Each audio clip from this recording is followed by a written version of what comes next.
Hi, Abraham. Thanks for answering my question last time about family.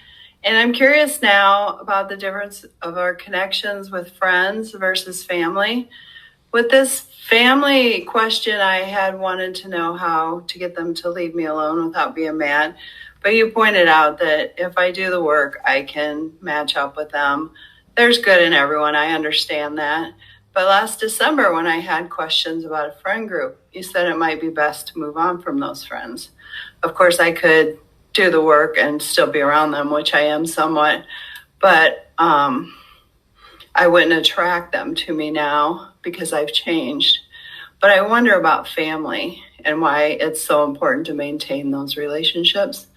Also, I wanted to tell you that I have a new vehicle and I put on the Universes side of the placement process for 2 weeks to bring my vehicle closer, and it all lined up perfect.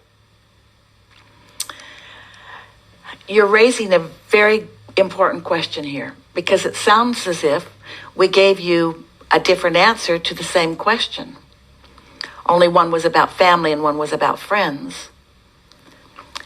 We want to point out to you also that this subject of the vehicle had less resistance than the subject of the friends, and the subject of the friends really has less resistance than the subject of the family, because you've been laying down tracks longer about family than about friends that you've met more recently in your life, or even about the vehicle that you just decided that you want.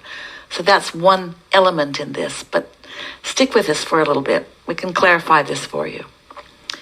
You are introducing into this conversation one of the most important things that we talk about, and that is the path of least resistance.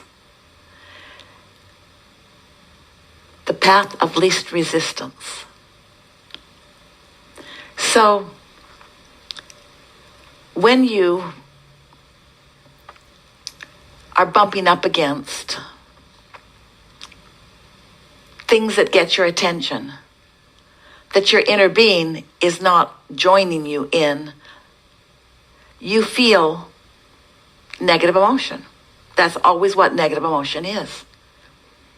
And so, if this is a friend with an element of desire, in other words, you care about this friend, sort of, the walking away from that friend is much easier than it is someone that has been a bigger part of your life.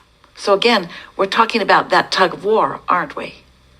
We've been saying for a long time that if you can just change the subject, do it. In the early days, we talked about the word pivoting.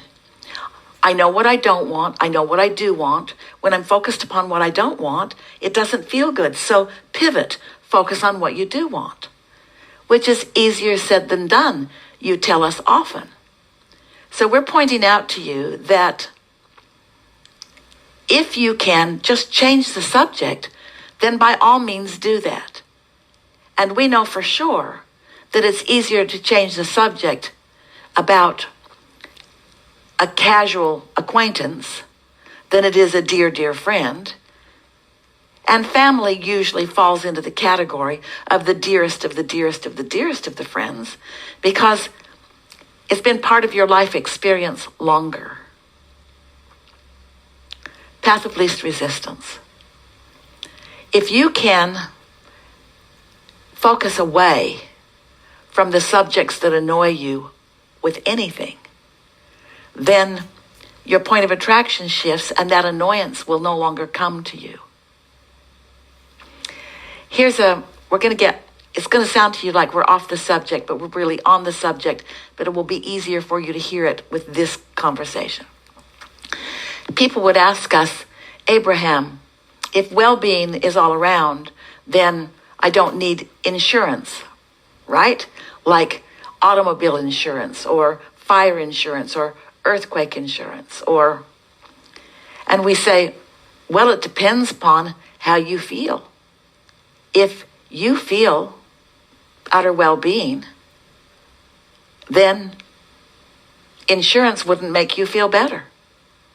But if you have convinced yourself that you're vulnerable to fire or to car crashes or to earthquakes, or if there is a law that requires it, then not having it would feel more uncomfortable to you than having it. What's the path of least resistance?